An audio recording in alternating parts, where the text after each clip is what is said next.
Denzel Washington sends clear message to Shedeur Sanders haters. Ever since last April's NFL draft slide, Shadur Sanders' popularity has taken off like a rocket in the depths of space.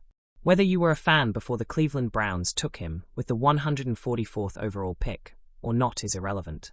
The Colorado Buffaloes legend is establishing himself by stepping out of his father's shadow. A slow process considering his roots, but he's trying to secure a spot as the next generation in the NFL. With great triumph comes a wave of doubters ready to watch a tumble.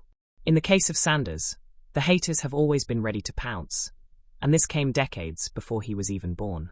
Deion Sanders took on the mob of naysayers during his primetime days with grace and confidence. It's the same approach Shadur has inherited from his father, which stands to be an unshakable nature. From social media keyboard warriors to reporters, there have been efforts to stir up Shadur and try to break his mental stability. However, what most people fail to realize is that Grown has been media trained for most of his life. He grew up playing a role on a reality television show and has since worked his way up to doing commercials and being one of the faces for Nike.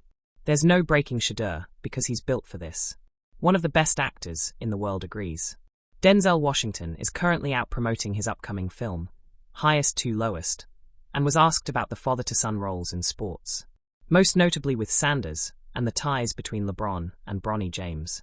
On the surface, it's a loaded question. Washington has given some of his best performances in sports-related films.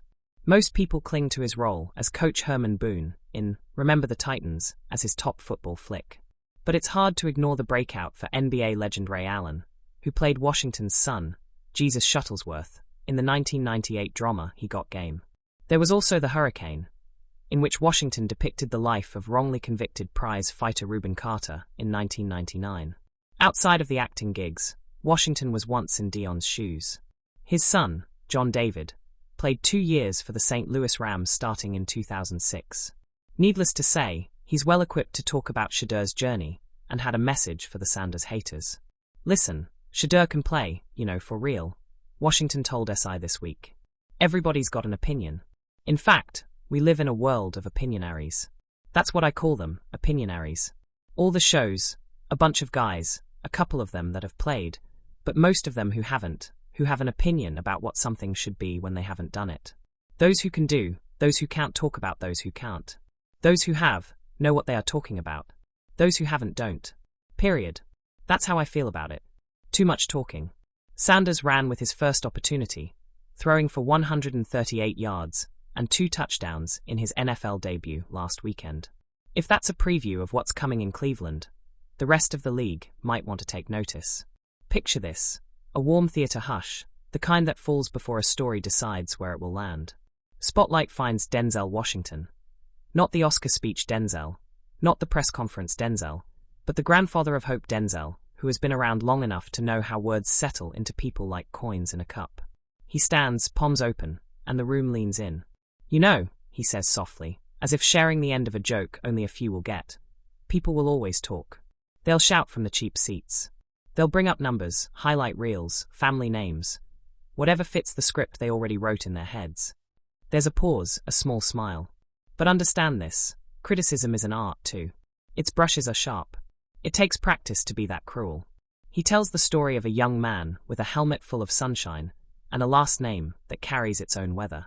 Shadur Sanders, bright, new, a boy who learned to stand in the shadow of a legend and still found a way to bloom. Denzel's voice paints it simply. A kid who loved the game, who met doubters with tape and tape measures, measuring progress, not praise. To those who hate, Denzel continues, I'll say what I say to every young man I meet. You stand on your own 2 feet. You take your lumps, you lace up, you get back to work. You don't perform for approval, you perform for truth. It's not a sermon. It's an invitation to dignity. He lives in the small, cinematic moments people forget. The father who sits in a car and reads plays by headlight. The coach who wears patience like a badge. The teammate who hands a towel without waiting for applause. He reminds the audience that sports, like life and like film, are about scenes we don't see on camera. It's the third quarter, he says. Not the highlight reel. It's the quiet practice reps that build a life. The message he sends to the haters is not a clapback. It's steadier. It's a lesson in craft. Critics can be loud, he says, but they can't coach. They can't reconstruct a fractured confidence at midnight. If your job is critique, then critique what matters, the work. Where there's noise, be the metronome. For Shedeur, Denzel offers a kind of cinematic benediction. Not a guarantee, not a prophecy. You will stumble. You will feel small sometimes. But you are not small. Be better than the narrative that tries to shrink you. He leans forward, the stage narrowing to a direct address. If they want drama, give them character. If they want shock, give them substance. Let your actions be louder than their headlines. He also reaches for mercy. Hate is loud because fear is louder. Denzel's voice softens. People attack what they can't understand. They react to the mirror.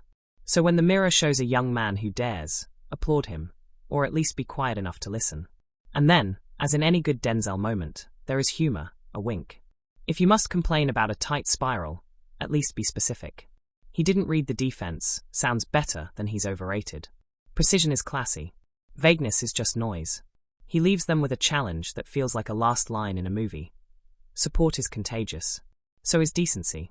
We are shaping the story for the next kid who will stand where Shadur stands. What are we leaving them? A chorus of cynics, or a choir of craftsmen. When the lights fade, the message lingers. It's not just to the haters, it's to the whole room. To fans, to pundits, to future stars. Be intentional. Be exacting with your words. Remember that behind every uniform is a human with a watchful heart. Outside the theater, the city breathes on. People scroll, they comment, they tweet. But somewhere in the small, private spaces between posts and punchlines, a quarterback straps on his helmet and remembers a quiet, steady line. Do the work, let the work answer. Denzel's message doesn't silence the haters. Nothing will, but it offers something quieter and stronger. A code of craft, a plea for decency, and the kind of faith that keeps a young athlete moving when the microphones go mute. And if that seems like a lot to ask in a world that likes spectacle over substance, he shrugs, smiles, and says what the world has always needed. There's always a next play. Make it count.